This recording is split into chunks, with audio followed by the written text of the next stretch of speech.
ibadah 3 ini adalah komunikasi yang intim. Ya, karena memang tema hari ini atau bulan ini adalah mengenai intimacy. Dan saya bawa intimacy, keintiman di dalam keluarga. Ya. Oke, boleh file berikutnya. Masalahnya kadang kita itu justru makin lama makin jauh, makin lama makin jauh. Kenapa? Karena kita menghindari pertengkaran. Kalau pertengkaran dihindari, maka lama-lama menjadi makin kayak orang asing. Oke, sebentar ya. Saya mungkin yang di HP saya salah tekan file ya. Banyak orang ya ketika mulai menikah itu ngomong kayak nggak nyambung. Satu pengen ke sini, satu pengen ke situ. Beda banget sama waktu pacaran. Pacaran tuh nggak pakai ngomong aja nyambung. Ya, kedip-kedip aja langsung dia tahu. Papa, aku mau pergi ya. Sama siapa? Sama teman. Dikedip-kedipin aja udah tahu. Ya, maka nggak ada tuh pemuda itu. Kak Jarod, tolong dong cara komunikasi selama berpacaran. Nggak ada, orang pacaran tuh semuanya pandai berkomunikasi. Sudah menikah susahnya minta ampun. Ya. Kalau udah menikah coba pasangan kedip-kedipin. Mata lu kenapa? Dia semakin diomongin makin gak ngerti, makin berantem. Oke, boleh file berikutnya lagi. Apa masalahnya? Next, masalahnya adalah misalnya gak semuanya ya, kadang kebalik-balik ya. Suaminya bisu, istrinya baper misalnya. Atau suaminya sanguin, istrinya melankolik. Sanguin itu ngomong gak pakai dipikir. Istrinya mikirin omongan suaminya. Padahal suaminya sudah lupa ngomong apa. Sudah itu dah. Aduh. Yang belum menikah, siapa belum menikah? Coba katakan. Wajah-wajah belum menikah. Penuh pengharapan. Ya. Yang sudah menikah gak usah katakan. Wajahnya penuh penderitaan. Kayak nyesel gitu loh nikah sama makhluk hidup satu itu. Maka kalau belum menikah itu paling indah ya. Ibadah itu kayak memandang wajahmu, rasakan kasihmu, tinggal dekatmu. Mata ketemu mata aja udah meriang hilang semuanya ya. Saat Senin Jumat sakit, Sabtu sehat. Ya sudah menikah. Itulah masa-masa penderitaan. Yang belum menikah, masa sih? Belum tahu dia ya. Belum tahu dia. Makanya orang pacaran itu sehat-sehat semuanya. Ya, apel kehujanan, pulang basah, nggak masuk angin. Betul. Sudah menikah, dikit-dikit sakit. Ya. Karena sudah puncak stresnya itu pernikahan. Kalau udah bulan madu, puncak kebahagiaan. Oh, lagu paling dicintai apa? Kalau bulan madu. More, I want more gitu ya. Udah menikah, ya baru 3 tahun. Banyak perkara yang tak dapat ku mengerti. 3 tahun aja banyak perkara. Maka Tuhan tuh baik loh, pinter dia ya. Di tengah kesedihan itu dikasih anak. Nah, nanti ibadah 5, ibadah berikutnya kita bicara soal anak ya. Dikasih putra putri, 3-4 tahun itu anak penghiburan. Imut-imut ya. Tapi begitu udah SD aja anak amit-amit. Wah, kalian minta ampun, itu saatnya belajar sabar. Kalau SMP Pak, Anda harus belajar tabah. Dan itu baru permulaan penderitaan. Nanti SMA, lah. Anda harus belajar bijaksana atau kehilangan dia. Maka belajar komunikasi saat ini ya. Nah komunikasi itu gimana dong? Nah Kidung Agung berkata begini. Palingkanlah matamu daripadaku sebab aku menjadi bingung karenanya. Saya ambil ayat dari perikop mengenai Salomo dan gadis Sulam. Di mana Salomo punya banyak istri. Tapi yang satu ini paling dicintai karena mereka berkomunikasi dengan saling melihat. Kalau secara fisik. Diambil esensinya, boleh file berikutnya, komunikasi itu langsung. Bapak mau bicara sama anak aja. Anak mau bicara sama bapak, langsung bapak aja. Tapi banyak anak mau ngomong sama bapak, mama, ngomongnya ke mamahnya. Ya, jadinya anak sama bapaknya makin lama makin jauh. Wah, apalagi ibunya provokator. Itulah bapakmu gitu ya kan. Waduh, papa galak Pak, mama korbannya gitu ya. Kita senasib nak. Jadi ibu tuh harusnya tempat curhat si anak. Jadi anak tuh saking deketnya sama ibu bisa curhat. Itu ibu yang bagus. Tapi jangan ibu curhat ke anak. Itu kebalik. Bu, ibu tidak boleh jelek-jelekin suami kepada anak. Anak juga tahu dia jelek. Ya kan? Gak usah dijelek-jelekin. Gak usah dibodoh-bodohi. Anak tahu dia bodoh. Maaf ya Pak ya. Tapi kalau anak nanya PR, matematika, kimia dan kawan-kawan. Nanya bapak atau nanya ibu. Pasti nanya ibu. Dia tahu makhluk hidup satu itu gak ngerti. Ya kan? Jadi anak juga tahu kalau dia bodoh. Tapi gak usah dibodoh-bodohin. Justru kalau anak nanya sama mah, kenapa sih mama mau sama papa? Apa jawabnya? Itulah kesalahan mama nak. Ya salah lagi saudara. Ya aduh, dia tahu dia bodoh, dia tahu dia jelek, tapi ada pelajaran yang tidak ada di sekolah Alkitab, bahkan nggak ada di sekolah psikologis, nggak ada di mana-mana. Nah, papahmu tuh kalau mungkin kamu ngelihat dia galaknya, tapi papahmu tuh tegas. Mungkin kamu lihat dia ingkar janji sama kita, tapi dia tuh yang orang yang komitmen di perusahaan, di kantor, dia masyarakat, dia pegang janji. Dia tuh orang yang pertahankan nama baik. Jadi Anda lihat dia orang memang gini loh. Galak sama tegas itu satu paket. Kalau Anda cari pacar yang tegas, nikmati setelah menikah. Dia galak. Orangnya baik, murah hati, lemah lembut. Nanti udah nikah, lelet. Itu satu paket. Itu satu paket. orangnya murah hati, itu boros satu paket. Itu satu paket. Bener kawan? Orangnya teliti banget loh. Tunggu aja menikah, cerewet dia. Karena Anda tidak teliti, maka dicerewetin terus. Jadi itu satu paket gitu loh ya. Nah, maka kalau kita bilang sama anak, papahmu itu malah di sisi baiknya, anak tuh belajar melihat orang lain itu sisi baiknya. Nanti dia jadi bos, punya pegawai. Oh ini baiknya ini orangnya suka ngomong, marketing, ini suka jalan-jalan, ngantar barang, begitu kan. Ditempatkan sesuai dengan kelebihannya masing-masing. Ya jangan begini, ini orangnya gak teliti, suruh ngitung barang. Stres dia. Bukan soal stresnya, ngitungnya gak cocok terus. Sangguin tukang ngomong, suruh ngitung barang, suruh ngitung uang. Bener gak? Gue hitung ulang deh, dia hitung ulang lagi. Kalau melankolik, ini bener, yakin. Diulang, gak usah, yakin dia ada teliti kok gitu kan. Jadi orang itu, si teliti ya pasti cerewet. Si banyak ngomong, ya pasti gak teliti, banyak ngomong. Ya kan, itu lebih, itu kalau kita bisa. Oke, balik lagi ke langsung, komunikasi. Maka belajarlah komunikasi langsung. Anak sama bapak atau suami sama istri. Ya, cari anaknya, kasih tahu bapakmu mau makan apa tidak. Wah, nanti lihat makannya enak. Dia keluar kamar balik lagi, gak mau makan. Sudah capek-capek masak gak dia mau makan. Habiskan, ini dia yang kutunggu sama anak, dihabiskan. Iya, tinggal bapaknya ngamuk dah. Atau anak udah pengen banget ke mall, udah gak sabar. Tapi bapak gak ngomong sama istri. Tanya mamamu, ikut apa enggak? Dia lagi dandan. Anak gak ke mamanya lagi. Kata mama gak ikut, ngarang dia. Aduh. Ya banyak cerita nyata itu udah gak dikarang. Yang kejadian gitu ya. Oke, boleh file berikutnya lagi. Nah kenapa? Oke ini ya. Kenapa perlu ngobrol? Intim itu ngobrol. Karena ngobrol maka intim. Bapak banyak ngomong sama siapa? Sama sekretaris. Nanti cerai sama istri, nikah sama sekretaris. Kita akan dekat dengan siapa kita banyak bicara. Ya, maka berbicaralah supaya intim. Berikutnya lagi.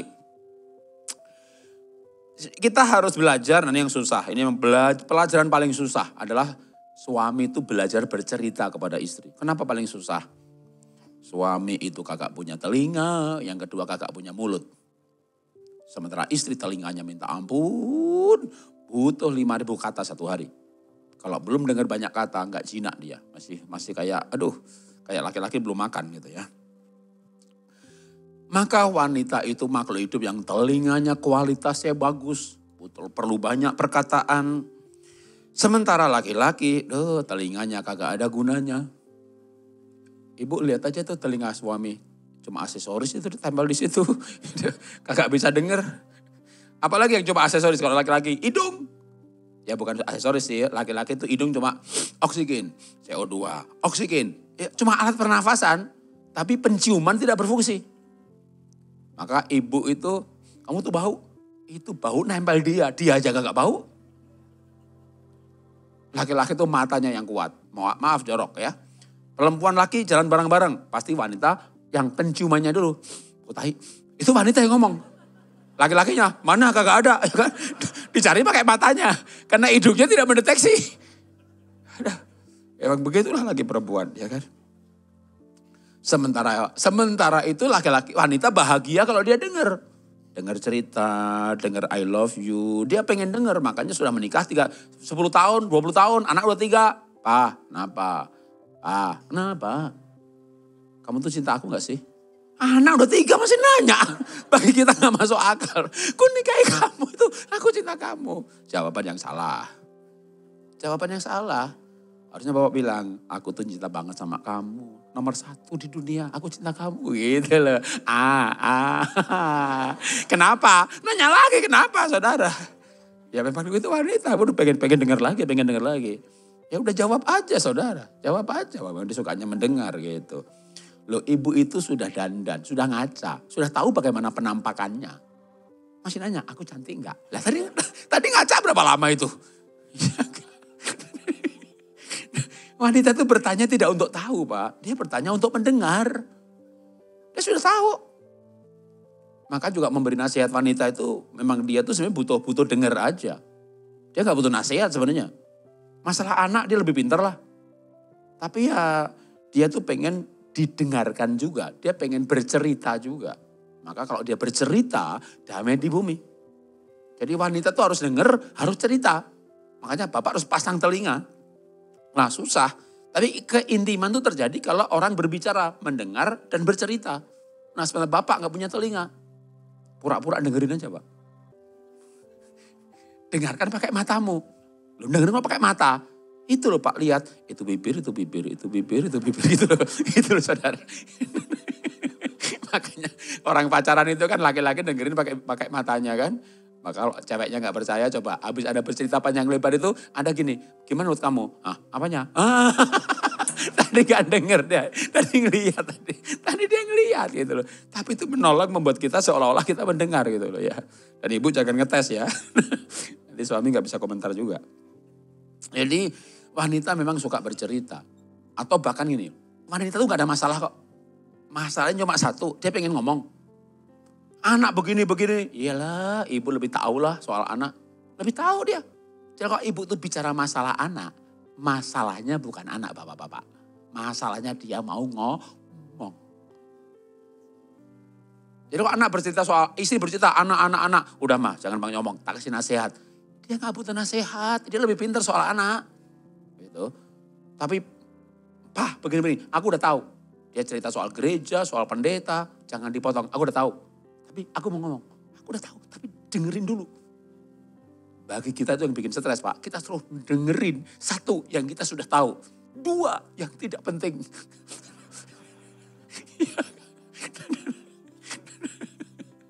Tapi emang dia bukanlah masalahnya mau intim apa enggak gitu ya. Kalau mau intim ya sudah pasang badan aja Pak, dengerin aja pakai matamu gitu loh.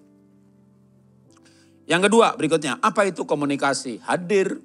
Ya, maka nanti ayatnya kan mereka saling melihat, palingkanlah matamu dan seterusnya. Jadi kehadiran itu penting. Kenapa?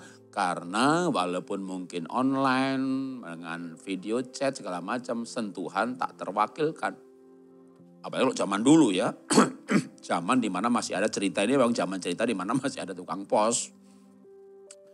Yang kata tunangannya ya, aku mau keluar negeri mengadu nasib, janganlah kalau kita kan tahun lagi mau menikah, di luar negeri memang gajinya tinggi, ya katanya kabur aja dulu gitu ya kan. Lah bukan kabur sih ya, di luar negeri 5 tahun, 5 tahun, aku 2 tahun di luar negeri aja, memang biaya hidupnya mahal, jangan dilihat biaya hidupnya, yang berapa savingnya, aku bisa nabung 1 bulan 20-30 juta, setahun pulang 300, zaman dulu kan rumah segitu udah dapat. Pergi luar negeri setahun aja pulang bisa beli rumah. Makanya pacar ceweknya bilang sama cowoknya, ya sudahlah pergilah gitu ya. 6 bulan di luar negeri lihat gajinya tinggi. Jangan setahun deh, 2 tahun. Jangan dong aku kangen. Aku janji deh kirim surat tiap minggu gitu ya. Terhibur sedikit lah. Ini masih zaman kantor pos makin kabarnya surat gitu kan. Setahun kemudian bener gajinya naik, pangkatnya naik. Dia bilang lagi sama pacarnya, aku tambah setahun, jangan bla nangis. Oke lah, aku gak tiap minggu sekarang, tiap hari aku kirim surat gitu ya. Singkat cerita, setahun kemudian pacarnya pulang, dia kaget ceweknya sudah menikah. Sama siapa? Sama tukang pos. Karena berjumpa tiap hari.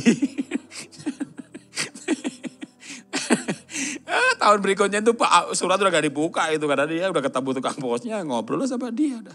Ya berarti ketemu gitu kan, maka komunikasi itu hadir. Makanya menikah itu jangan long distance marriage gitu ya. Kalau bisa udahlah, mungkin suaminya di Kalimantan, ibunya di Jakarta, bawa anak, bawa istri udah. Anak itu sekolah di sana juga bagus kok. Tapi ada yang tidak ada kalau terpisah adalah parenting kehadiran ayah dan ibu. Maka kalau rintis bareng, menderita bareng, sukses bareng. Jangan lama-lama, ya udah dapat pekerjaan, habis itu suami istri, anak, udah bersama-sama aja. Ya, mau tinggal di gubuk, mau tinggal di hotel, mau ngekos, mau kontrak. Ketika suami istri sekeluarga bersama-sama, maka menderita bersama, sukses bersama. Jangan nanti pas suami pergi ngerantau dulu dah ke luar pulau, ke Jakarta udah nggak ada Anda ya tergantung bisnisnya apa ya. Ada retail toko gitu, di sini toko udah sepi. Di daerah masih rame karena sekarang nggak ada mall. Lalu ngerintis, dibantu sekretarisnya, menderita bersama sekretarisnya, ya dekat sama sekretarisnya. Karena menderita bersama-sama. Boleh file berikutnya lagi. Nah, penutup. Kesimpulan bagian segmen 1. Komitmen menyediakan waktu untuk komunikasi yang berkualitas di dalam kebersamaan. Itulah yang membangun keintiman di dalam pernikahan. Berikutnya lagi, intim komunikasi yang baik. Kidung Agung pasal 4 ayat 11. Bibirmu meneteskan madu murni, pengantinku madu dan susu di bawah lidahmu, dan bau pakaianmu seperti gunung Libanon. Ini Salomo memuji istrinya yang bernama Gadis Sulam. Pujiannya adalah bibirnya meneteskan madu. Berarti istrinya ini ngemut permen lalu netes-netes gitu ya. Madu bicara manis, susu bicara gizi. Maka penafsiran saya. Sebelum ditafsirkan ayat berikutnya, Kidung Agung 7:9. Enggak perlu ditafsirkan, ayat menjelaskan ayat. Siapa yang suka itu ayat menjelaskan ayat ya. Ternyata itu kiasan untuk apa? Dikatakan lebih jelas lagi, Kidung Agung 7:9.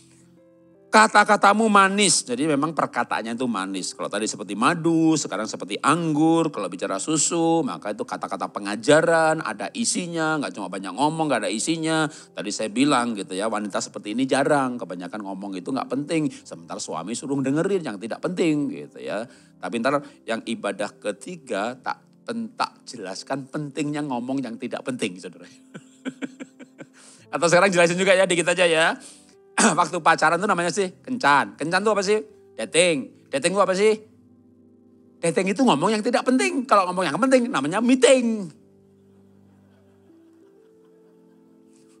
Lah suami istri kok meeting terus. Anda suami istri atau bos sama karyawan. Ya, kalau bos boleh.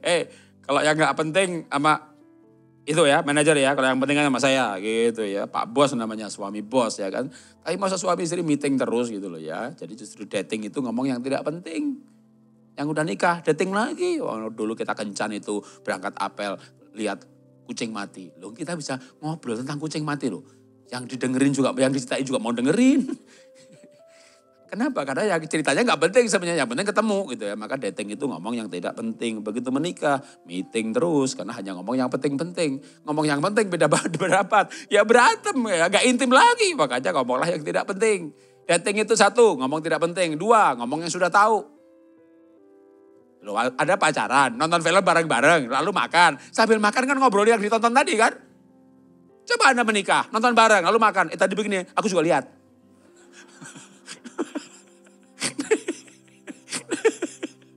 Ya udah berhenti ngomong saudara. Aku juga lihat, lah gimana sih ini diajak ngobrol.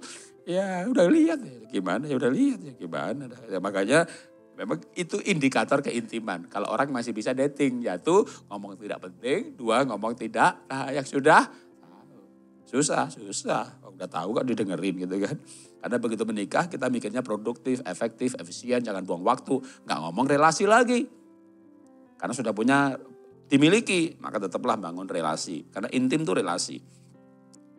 Kata-kata manis. Nah, kata-kata manis itu apa sih? Nah, ini yang saya susah banget ini. Awal pernikahan saya susah. Sampai saya diajari sama istri pun nggak bisa, nggak mau. Apa itu?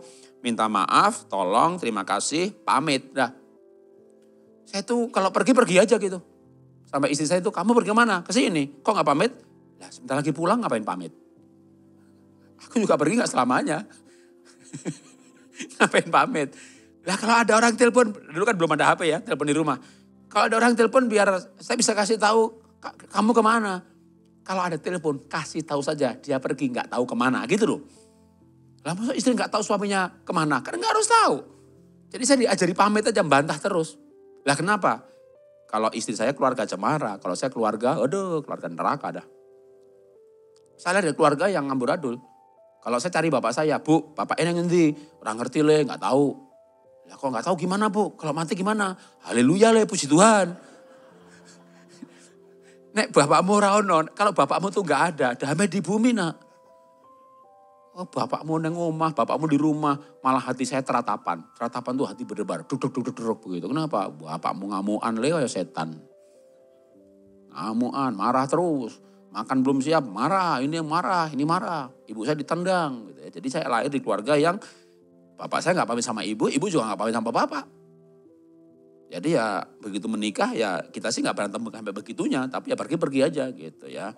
Ya lama-lama ya kalau dia mau pergi pamit, bener juga ya. Ya lama-lama ketularan juga. Lama tapi ketularannya. Wong sampai anak lahir. Terus anak mulai pamit, anak bilang thank you, kita antar sekolah bilang terima kasih. Kok dengernya enak juga ya sebenarnya gitu ya. Berarti kalau saya juga minta maaf, terima kasih, thank you sama istri, dia pasti enak juga. Jadi butuh waktu kadang untuk belajar karena kita menikah dari budaya yang jauh berbeda. Budaya Tionghoa, Batak mungkin mirip dalam hal apa-apa tuh diomongin gitu loh. Nah kalau Jawa, waduh berharap dia tahu. Berharap dia tahu.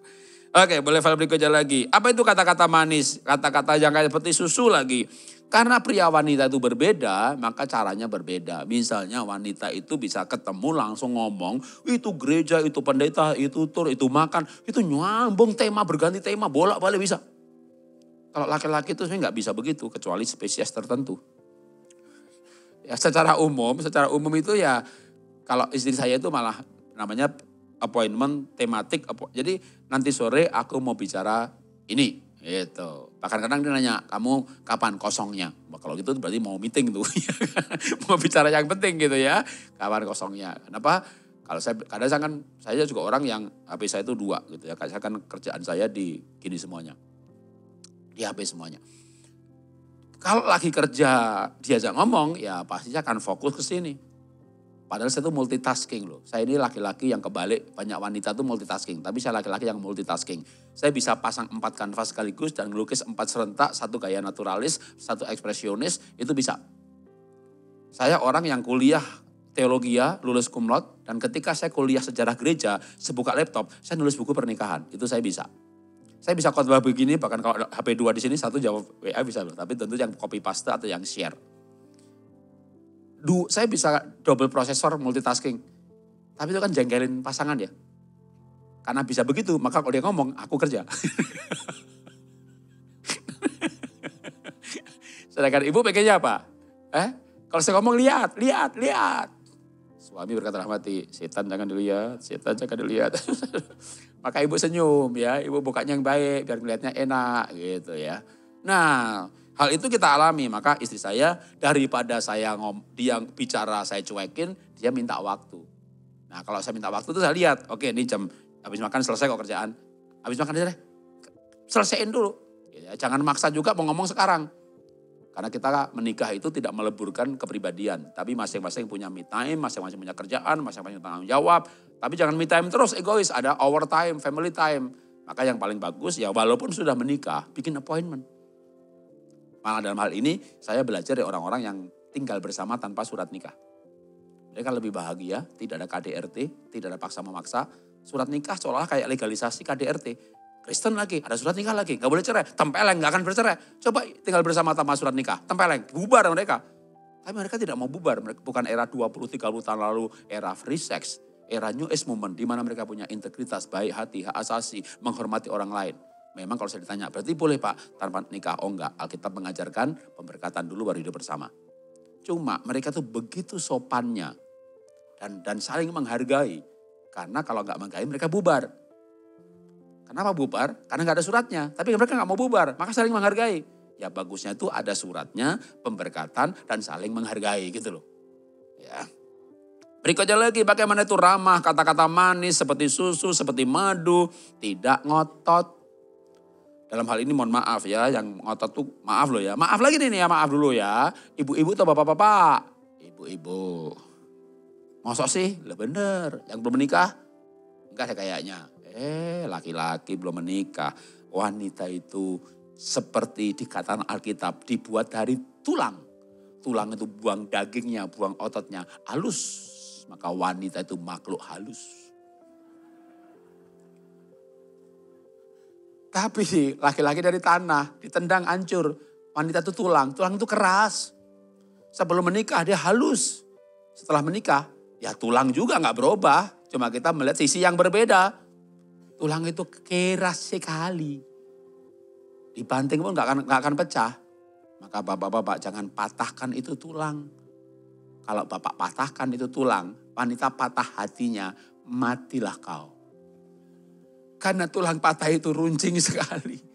Mulutnya runcing, kalimatnya runcing. Bapak mati, Pak. Gak langsung sih, pelan-pelan.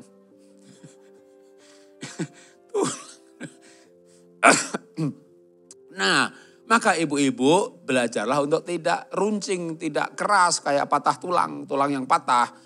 Jangan ngotot maksud saya ya. Baik lagi, anak tuh tahu kok ibu lebih pinter, maka tanya matematika, kimia segala macam PR. Nanyanya ke ibu. Ya kecuali spesies tertentu bapaknya pinter. Kebanyakan ya ibu lebih pinter. Walaupun ibu lebih pinter, jangan ngotot sama suami yang tidak pinter. Ibu harus menasehati dengan bijak. Bijak itu tidak merasa pandai walaupun ibu pandai. Kalau ibu merasa pandai, suami gak suka karena dia jadi merasa bodoh walaupun memang bodoh. Iya kan? Ya, itulah susah, itu namanya bijaksana. Pintar tapi gak kayak orang pintar gitu loh. Gimana itu? Tidak ngotot itu. Oke. Berikutnya lagi deh, nanti kita ada, sekarang banyak gak ngototnya dulu ya. Menjaga lidah berkata-kata ramah, menjadikan apa? Ya komunikasi mudah atau intim. Kalau ngotot, ya malah jadi gak intim, maka tidak ngotot. Lalu gimana dong tidak ngotot itu? Filipi 2 ayat 1. Dalam Kristus ada nasihat, ada kasih mesra. Jadi nasihatnya dalam kemesraan, gampangnya begitu. Apa itu nasihat dalam kemesraan? Ya bijak. Apa itu bijak? Boleh file berikutnya. Yang tadi saya bilang, tidak ngotot, tidak desek.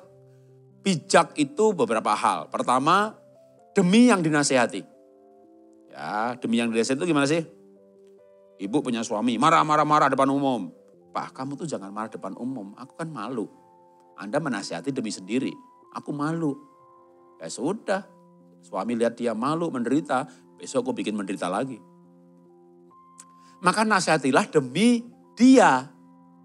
Pak, kalau kamu marah depan umum, nanti kamu dinilai orang tidak bijaksana, kamu gak dihormatin orang. Kamu gak dihormati anak. Coba, ibu ini korban masih memikirkan kemuliaannya pelaku. Itu namanya korban yang mulia. Kan kita harus kayak Tuhan Yesus, korban yang mulia. Dia disalib, dia mikirin yang nyalib dia. Tuhan ampuni dia, Tuhan ampuni mereka gak tahu gitu kan. Jadi kalau ibu tuh dimarahi, oke boleh file berikutnya, dimarahi itu dia gambar yang, wah suami kayak Herodes dah. Pak, bukan Pak, suami saya tuh muka Herodes Pak, urapan, wih Pontius Pilatus Pak. Suami kayak Pontius Pilatus, ibu pasti punya karakter seperti Tuhan Yesus. Yang menderita di bawah pemerintahan. Nah suaminya marah. Ibu mengasihani diri sendiri. Mengasihani diri sendiri itu begini. Duh nasib hidup sekali, menikah sekali, punya suami kayak setan begini. Jelek banget nasib saya. Jangan merasa nasibnya paling jelek, nanti alergi muncul macam-macam. Ya, karena detok kacau karena perasaan kacau. Ada ayatnya dalam kitab Ayub. Hatiku bergelora, merasa sengsara, segala macam kulitku mengelupas dan seterusnya. Ya, maka jangan merasa paling sengsara. Kalau ibu diamuk-amuk suami, ada orang datang ke saya gitu. Coba ibu bicara sama itu. Kenapa? Bicara aja, ceritain apa yang dialami. Bu, saya diamuk-amuk suami, sekali menikah, punya suami galak, bentak-bentak. Terus diapain lagi? Ya dibentak-bentak, dibodoh-bodohin. Terus apa lagi? Ya gitu aja. Masih mending bu, aku dibodoh-bodohin, digoblok-goblokin, ditempeleng, ditendang. Oh gitu ya? Iya. Ternyata punya aku lumayan ya. Gitu loh. Jadi nanti kalau ibu cerita sama orang lain yang menderita, ibu akan merasa bahwa punyanya lumayan gitu loh. Maka jangan mengasihani diri sendiri.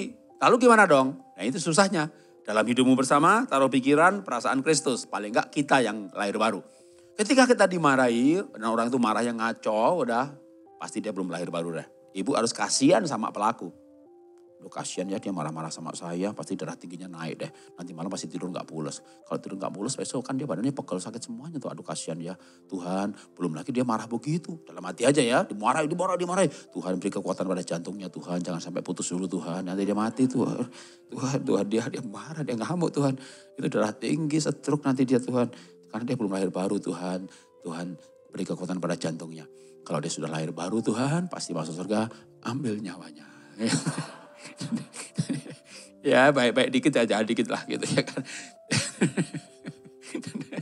Baiklah ya, nunggu dia lahir baru suruh ngambil nyawanya kan.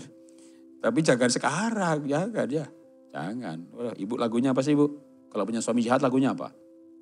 Betapa ku menyesali nikah sama satu ini. Kemana-mana sendiri kayak gak punya suami. Tuhan ambil nyawanya. Dan seterusnya. Nanti malah kita makin menderita. Mati duluan malah. Anda mendoakan pasangan mati, Anda mati duluan. Maka kita belajar untuk bijaksana. Bahkan ketika menjadi korban pun istilah saya korban yang mulia. Boleh file berikutnya lagi? Mundur ke belakang deh. Mundur ke belakang. Sebelum yang ini. Tadi tunggu. Apa slide saya yang salah. Oke, boleh berikutnya, next. Oh langsung itu. Oke, saya ada slide yang lompat. Oke. Kemesraan yang dibangun dengan bijak menjadikan komunikasi itu mendapat tempat untuk keterbukaan. Karena keintiman itu tadi ibarat sebelumnya prioritas. Intim itu kebersamaan. Tapi intim itu terbuka. Dengan orang yang terbuka kita makin akrab. Kita gak bicara suami istri ya, dengan siapa saja. Bahkan dulu SMA kita punya sahabat. Gak ada rahasia di antara kita punya teman 100, sahabat 10, sahabat dekat 2. 2 ini kita gak ada rahasia, terbuka banget. Apapun kita ceritakan. Maka jadi dekat banget. Nah, tapi kalau kita tuh gak ada hubungan yang baik, jadi keintiman bangun keterbukaan, keterbukaan bangun keintiman. Ini makin menggulung kan. Tapi begitu gak intim, rahasia. Makin banyak rahasia, makin jauh jaraknya. Ini kalau ngomong agak jorok dikit misalnya, saya juga pernah melakukan ya waktu SMA tuh nonton film porno. Dulu tuh padahal belum ada kayak gadget. Teman saya sewa proyektor ke Jogja, saya tinggal di Solo, muter film. Wah, muter film bareng-bareng ya gak perlu cerita. Kemarin aku nonton kan bareng. Sesudahnya itu loh. Habis nonton film porno, jujur nih, malamnya kita onani. Mau cerita sama pendeta, gak mungkin lah. Cerita sama orang tua, gak mungkin lah. Sharing sama guru, gak mungkin lah. Semua teman maju ke depan, ya gak mungkin lah. Sahabat 2-3 orang. Lalu dia bilang, aku juga. Saling jaga rahasia. Jadi terbuka, gak ada rahasia, saling jaga rahasia. Itu hubungannya dekat banget. Ketika 2 orang tidak ada rahasia, saling terbuka, dekat banget. Begitu menikah, saling merahasiakan, banyak rahasia, jauh banget. Ya, oke boleh file berikutnya. Maka supaya tidak bertumbuh jadi orang asing, belajarlah terbuka. Boleh file berikutnya lagi. Gimana kalau pasangan tertutup? Ya kita aja yang terbuka. Berikutnya lagi, Ayub 32:19. Sesungguhnya batinku seperti anggur yang tidak mendapat jalan, hawa seperti kirbat baru yang akan meletup. Aku harus berbicara supaya merasa lega. Maka berbicaralah. Komunikasi itu gampang banget kok, berbicara. Kok diajari yang gampang? Karena banyak orang tidak berbicara. Terus ngapain dong? Boleh file berikutnya lagi. Jangan berharap jika tidak mengatakannya. Kenapa? Banyak orang cuma berharap, tapi tidak mengatakan. Berikut lagi, kasih contoh lalu selesai. Pernah nggak bapak ibu atau ibu itu bekerja, rapiin barang dan yang lain-lain, pengen dibantu sama suaminya. Kenyataannya tidak berkata, Pak tolong saya. Sambil ngerapiin barang, sambil berkata dalam hati. Apa dia gak ngeliat sih, saya sibuk, bantuin kayak gitu. Tapi berkata dalam hati, berharap dia tahu. Padahal dia tidak maha tahu. Karena gak dibantu-bantu, ibu jengkel. Lalu barangnya disengaja ditaruh, duduk biar dia lihat. Gitu ya. Gak peka-peka juga, udah capek baru mau dibantuin. Gak usah. Pengen dibantu ngomong gak usah, coba. Ya semakin Coba dari awal, bantu saya gitu loh ya. Ya harusnya dia tahu dong. Oke, singkatnya ilustrasi begini. Tuhan tuh tahu gak isi hati ibu? Saya ngomong sama ibu nih. Tuhan tahu isi hati ibu? Ada ayatnya, Tuhan di sorga matanya mengamat-amati dengan menguji isi hati anak manusia. Tuhan tahu isi hati ibu. Kalau begitu kita simbolkan dalam ibadah yang ketiga hari ini. Ibu-ibu dan gereja tidak perlu berdoa lagi sebab Tuhan Maha tahu. Betul? Kita gak perlu berdoa lagi ya? Dari sekarang ya? Perlu gak? Hah? Perlu. Ngapain? Biar intim dengan Tuhan, biar dekat sama Tuhan, ngobrol sama Tuhan. Bu, Tuhan yang Maha tahu, ibu masih ngomong sama Tuhan. Suami gak Maha tahu, ibu gak ngomong. Maka berbicaralah, ya berbicaralah. Suami itu gak Maha tahu, Tuhan yang Maha tahu aja kita masih berdoa, masih berbicara. Maka jangan berharap suami tahu. Kan udah nikah sih kan tahu, tahun harusnya dia tahu. Otaknya beda, prioritasnya beda, perhatiannya beda. Maka jadi kayak tahu tapi terabaikan, bahkan terlupakan. Maka terbaik adalah jangan berharap kalau tidak mengatakannya. Harusnya dia tahu dong. Ini tanggal berapa? Masa dia gak ngitung sih? Duitnya udah habis apa belum? Kasih dong. Kalau duitnya habis, bilang dan minta. Jangan berharap dia tahu. Dia tidak akan tahu atau dia pura-pura gak tahu. Mintalah maka akan diberi. Itu ayatnya. Ya, pokoknya jangan berharap dia tahu aja deh. Itulah sumber konflik masalah komunikasi. Bukan Pak itu salah komunikasi. Bukan, tidak ada komunikasi. Orang tidak berbicara, maka ucapkan, katakan. Ya, oke mari kita berdoa. Bapa, ajari kami berbicara, ajari kami berkomunikasi, ajari kami bangun keintiman, ajari kami bangun keterbukaan. Ajari kami hidup Tuhan, khususnya dalam keluarga. Orang-orang yang melekat dengan hidup kami sepanjang hidup kami. Sepanjang umur kami akan bersama dengan keluarga. Kami pindah kota, kami pindah gereja, kami pindah pekerjaan, kami ganti teman. Tapi keluarga akan selalu bersama dengan kami. Karena itu kami akan investasikan waktu bersama pasangan kami, bersama orang tua kami, bersama anak kami. Terutama Tuhan dengan pasangan ketika anak-anak besar mereka merantau, mereka kuliah, mereka menikah, bangun keluarga baru. Kami akan kembali lagi berdua dengan pasangan kami. Karena kami akan jadikan pasangan kami teman hidup bukan sekedar teman tidur. Dan ajari kami membangun komunikasi dari sekarang. Dan kami percaya Bapa tidak ada yang terlambat untuk sebuah pemulihan dan perbaikan. Pimpin kami untuk kami bangun sebuah pernikahan, pertemanan seumur hidup. Di dalam terang firman Tuhan. Dalam nama Tuhan Yesus kami sudah belajar. Haleluya. Amin. Tuhan berkati.